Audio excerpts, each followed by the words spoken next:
Sir Admiral, meron ako magandang balita. Kagabi, inabot ng gabi ang mga party leaders ng Congress, yung mga iba't ibang leader ng iba't ibang partido kasama si Speaker, at mukhang napagdesisyonan na nila na yung controversial na confidential at intelligence fund ay ililipat na lamang sa mga ehensya na nag-ooperate dyan sa West Philippine Sea, partikular ang Philippine Coast Guard, Bureau of Fisheries Aquatic Resources, NICA at NSA para daw po mas mapaigting pa ang inyong surveillance at intelligence information gathering.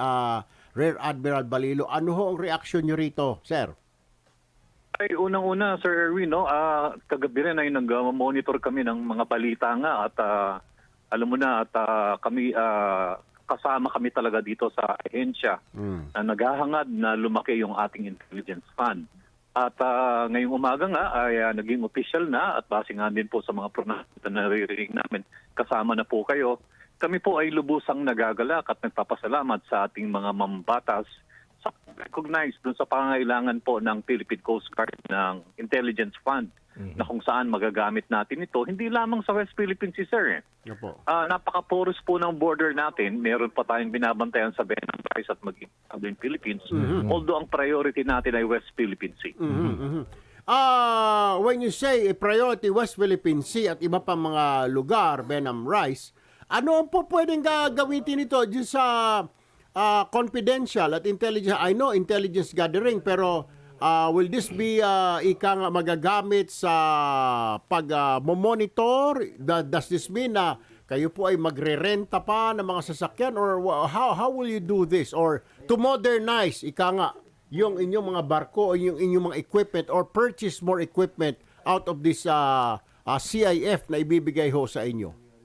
Well, first and foremost, yung ating yung tinatawag namin na human, ito po yung human intelligence na ito po talaga yung reliable at dependable source of information and monitoring. Pero kailangan din ho natin ng mga equipment like camera, gadgets, na kung saan makakapag-transmit tayo ng mabilis na information na actual time ay mai-report natin kung ano man yung nakikita natin.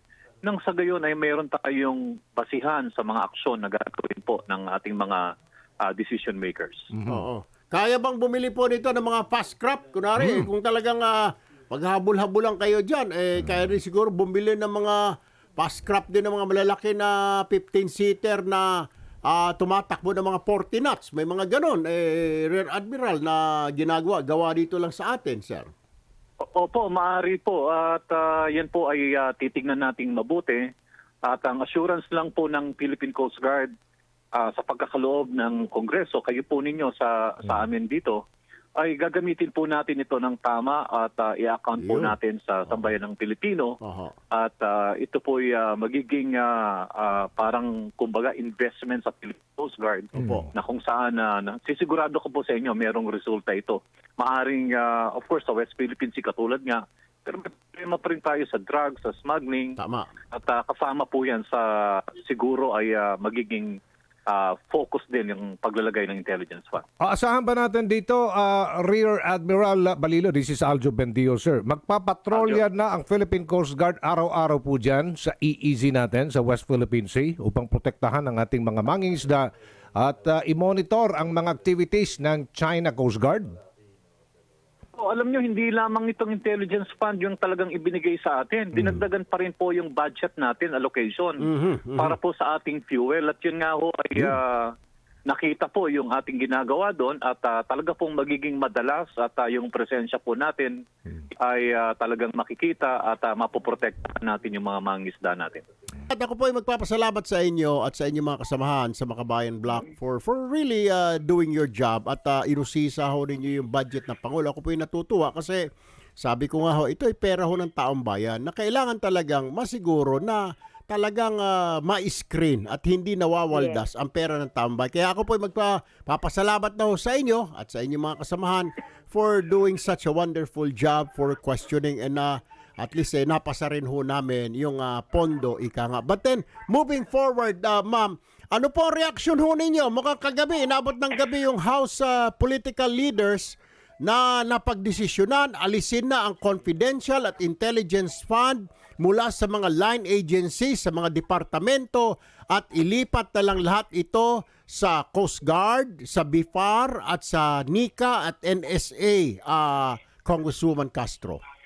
Yes, thank you Kong Erwin. No, yung ating pong debate kahapon ay very informative and enriching. Opo. So nakita po ng taong bayan yung ating mga debate Opo. na nagkaroon sila ng kaalaman. Opo. So ako po ay tuwang-tuwa. Oho. Nakita ko yung yung decision ng leadership Opo. na lahat ng party, halos lahat ng parties dito sa Kongreso ay talagang nagdesisyon na ilipat ang confidential fund doon sa doon sa kinauukulan, doon sa tamang mga ahensya na magpoprotekta doon sa ating mga mangingisda. Lalong-lalo na ngayon Kong Erwin Opo. talagang very aggressive yung China sa incursion dito sa hindi lang sa West Philippine Sea, maging sa ating economic exclusive economic zone, at ito nga po ay kinukundina natin. So natutuwa po kami. So included ba po diyan yung sa DepEd at saka sa OVP?